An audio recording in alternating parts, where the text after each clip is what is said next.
আমার কষ্ট আল্লাহ দেখছে না, আল্লাহ তো দেখছে। যদি আমার ফল থাকে আমার কোনো দুঃখ থাকবো না, আর যদি ফল ছাড়া আমার 5,000 টাকা জরিমানা হইলো ওটা আল্লাহ দেখবো।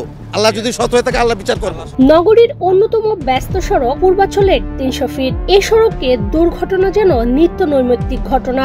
এখানে রেগুলার এত পরিমাণ অ্যাক্সিডেন্ট হচ্ছে, আমরা চেষ্টা করতেছি আসলে আইনগত ব্যবস্থা নেওয়ার মাধ্যমে আপনার অ্যাক্সিডেন্টটা যাতে কিছুটা নিয়ন্ত্রণে থাকে এবং আপনারা সচেতন হন, আপনাদের জন্য আমরা এটা করতেছি। সামান্য আহত হওয়া থেকে শুরু করে জীবন চলে যাওয়ার মতো ঘটনা প্রতিনিয়ত ঘটছে এই সড়কে।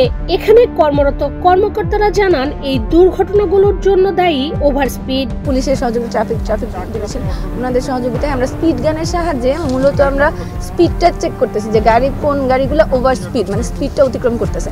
যারা ওভার স্পিডে যাচ্ছে তাদেরকেই আমরা ধরতেছি প্রত্যেককে, এবং প্রত্যেকেই তার জন্য একটা ন্যূনতম শাস্তি দিতে বাধ্য করা হচ্ছে আর কি, যাতে পরবর্তীতে এই জিনিসটা না হয়। হাইওয়েতে যে অ্যাক্সিডেন্টগুলো আমরা দেখতেছি সেই অ্যাক্সিডেন্টগুলো যাতে মিনিমাইজ করা যায়, এটার জন্য। আস্থা, নিরাপত্তা ও প্রগতির সাথে প্রযুক্তির সমন্বয়ে গ্রাহকদের সর্বোচ্চ মানের ব্যাংকিং সেবা প্রদানই কমিউনিটি ব্যাংকের লক্ষ্য। কমিউনিটি ব্যাংক, সবার ব্যাংক। 300 ফিট সড়কে দুর্ঘটনা রোধে এবং জনসাধারণের ঈদের আনন্দকে পূর্ণতা দিতে নিয়মিত অভিযান পরিচালনা করছেন ট্রাফিক বিভাগ ও বিআরটিএ। স্পিড গানের সহায়তায় মোটরসাইকেল সহ সকল ধরনের গাড়ির গতি পরিমাপ করা হচ্ছে। অতিরিক্ত স্পিড ও হেলমেট না থাকায় জরিমানা গুনছেন চালকরা। দুইজন এসেছিল, দুইজনের একজন পিছনে হেলমেট পরা ছিল না। আর আপনারা জানেন যে আমাদের এখন 300 ফিটের নিয়মিত অভিযান চলতেছে। হেলমেট এবং যাদের লুকিং গ্লাস নেই, ওভার স্পিড আছে, কিন্তু এই জিনিসগুলোর উপরে আমরা নিয়মিত এখানে অভিযান চালাচ্ছি। তারই পরিপ্রেক্ষিতে এখানে আমাদের এখন অভিযানটা চললো। এখানে পিছনে তার হেলমেট পরা ছিল না, এই জন্য তাকে একটা মামলা দেওয়া হলো। বৃহস্পতিবার 3 এপ্রিল 300 ফিট সড়কে ঢাকা মেট্রোপলিটন পুলিশের ট্রাফিক বিভাগ ও বিআরটিএ মোবাইল কোর্ট পরিচালনা করেছে। আমরা বিআরটিএর পক্ষ থেকে এখানে আমাদের আদালত 9 স্যারের সাথে আমাদের আদালত 2 এর যে মোবাইল কোর্ট পরিচালিত হচ্ছে, এটি একটি যৌথ আমরা অভিযান চালাচ্ছি।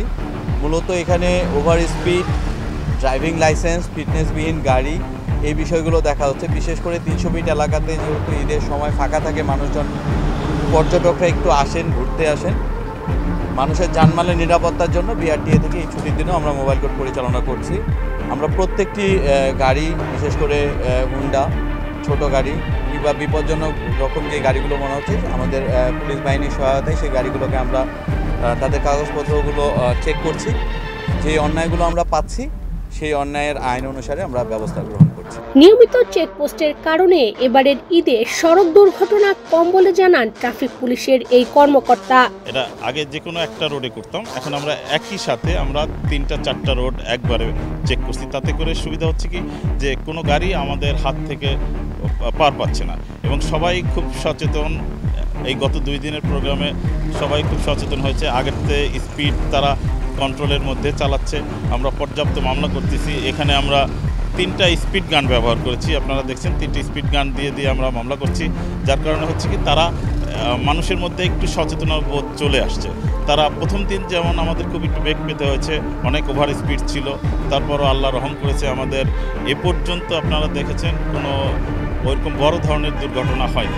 দুর্ঘটনাপ্রবণ এ সড়কের এসব অভিযানকে অনেকেই সাধুবাদ জানালেও ক্ষিপ্ত অনেকেই। জরিমানা করায় পুলিশের ওপর ক্ষোভ প্রকাশ করেছেন কেউ। তবুও জনসচেতনতা বৃদ্ধি ও জানমালের নিরাপত্তার জন্য পুলিশের এ ধরনের কার্যক্রম অব্যাহত থাকবে বলে জানিয়েছেন সংশ্লিষ্টরা। ইশরাত চৈতি, বাংলাদেশ প্রতিদিন।